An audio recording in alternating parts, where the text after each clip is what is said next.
आप सभी श्रोता के लिए आज मैं मलमास के बारे में कुछ जानकारी लेकर के आई हूँ। आप लोग ध्यान से सुने।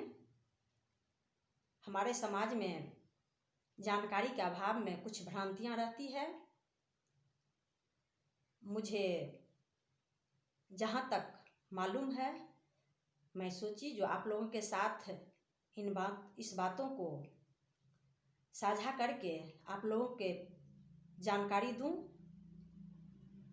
अपने समाज में ये भ्रांतियां है जो मलमास के महीना में, अधिक मास के महीना में, उत्तम मास के महीना में, पुरुषोत्तम मास में पूजा नहीं करनी चाहिए। ये भ्रांतियां कहाँ तक है? मेरे पास में जो जानकारी थी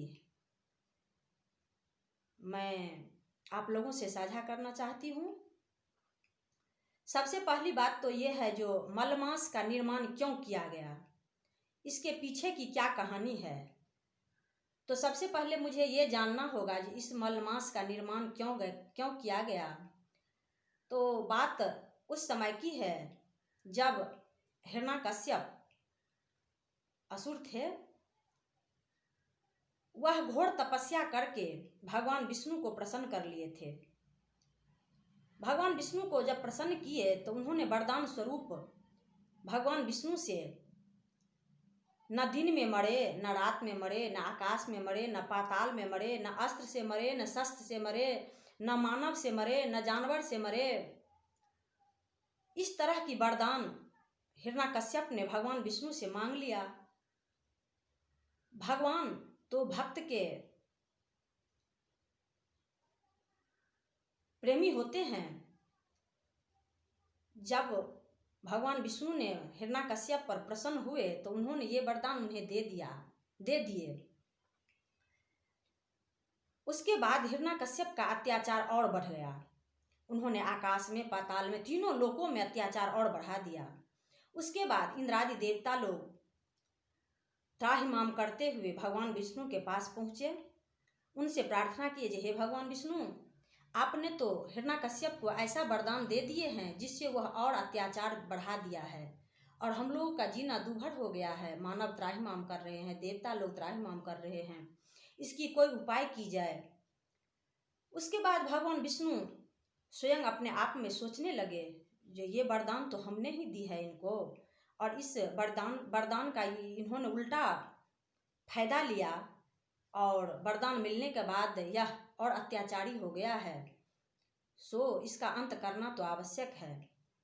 जिस दिन यह बात जाकर के देवतागण भगवान विष्णु से बताए, उसी दिन से भगवान विष्णु के मन में यह विचार चलने लगा, जो इस दानव का विनाश कैसे होगा, इसकी मृत्यु कैसे होगी, उस पर विचार करने लगे उसी दिन से। और कभी दिन छोटा, कभी दिन बड़ा, किसी मास में कम, किसी मास में ज़्यादा, महीना, इस तरह का करते करते भगवान विष्णु ने जब 12 महीना बीतने के बाद 13वां महीना एक मलमास के रूप में निर्माण किए। सो उसी हिरण्यकश्यप को मारने के लिए निर्माण किए। उसी मलमास के महीना में भगवान विष्णु नरसिंह रूप में अवतार लिए और हिरण्यकश्यप को मारने के लिए अवतार लिए। और सबसे पहले हिरण्यकश्यप से मल्लयुद्ध हुआ, क्योंकि हिरण्यकश्यप तो कमजोर नहीं न था, तो वहाँ पर तो अस्त्र शस्त्र का कोई प्रयोग करने का आवश्यकता था ही नहीं। तो इससे पहले मल्लयुद्ध हुआ। मल्लयुद्ध जो हुआ, इसीलिए इस मास का नाम मलमास पड़ा। और भगवान जब नरसिंह रूप में अवतार लिए इस महीना में, इसीलिए इस महीना का नाम उत्तम महीना भी पड़ा। और भगवान स्वयं अवतार लिए, इसीलिए पुरुषोत्तम महीना भी कहा जाता है। और 12 महीना बीतने के बाद जो 13 महीना के रूप में ये महीना बनाया गया भगवान विष्णु के अनुसार, इसीलिए इस महीना को अधिक महीना भी कहा जाता है। बात रही जो उसके बाद मल्लयुद्ध के बाद पराजित किए हिरण्यकश्यप को, और घर के चौखट पर बैठ करके अपने जंघा पर रख करके हिरण्यकश्यप को, उनको अपने नाखून से बीचों बीच चीर करके उनका वध कर दिए भगवान नरसिंह। इसी प्रकार हिरण्यकश्यप का अंत हुआ। तब से ही मल्ल मास जिसको हम लोग जानते हैं, मल्ल महीना के नाम से निर्माण हुई उस मास का। अब बात रही जो इस मास में क्या करें और क्या नहीं करें। सबसे पहले तो शास्त्र के हिसाब से इस महीना में कहा जाता है जो उत्तर भारत के जितने देवी देवतागण हैं सभी राजगीर चले जाते हैं, और दक्षिण भारत के जितने भी देवी देवता लोग हैं सभी पुष्कर क्षेत्र महाराष्ट्र में चले जाते हैं। वहाँ उन लोगों का सम्मेलन होता है। बात रही भगवान विष्णु, भविष्योक्ति पुराण के हिसाब से भगवान विष्णु भगवान कृष्ण कहते हैं कि ये महीना हमारा है, हम इनके अधिष्ठाता हैं, हम इनके फलदाता हैं, हम इनके निर्माण करता हैं, इसीलिए ये पुरुषोत्तम मास है। बात रही जो इस महीना में क्या करें क्या ना करें। बहुत से लोग इस महीना में पूजा करना छोड़ देते हैं। ऐसा नहीं होना चाहिए। दैनिक पूजा अवश्य होनी चाहिए, विशिष्ट पूजा नहीं होनी चाहिए। जैसे यज्ञ हुआ, किसी प्रकार का यज्ञ, शुभ यज्ञ नहीं होना चाहिए। विवाह, मुंडन, उपनयन ये सब नहीं होना चाहिए। लेकिन श्राद्ध कर्म होगा, अति आवश्यक जो काम है वह होगी। जैसे किसी व्यक्ति के रोगग्रस्त हो जाने पर उनके लिए कोई अगर यज्ञ या आदि किया जाता है तो वह करना चाहिए।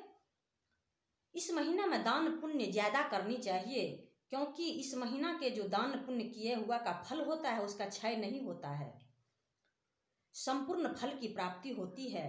प्रातः स्नान आदि करके सूर्य भगवान को अर्घ देना चाहिए, अन्न की दान करनी चाहिए, घी, दूध, जहाँ तक जितने भी वस्तु हो आपके पास में यथासंभव उसका दान करना चाहिए, क्योंकि उनकी संपूर्ण फल की प्राप्ति होती है।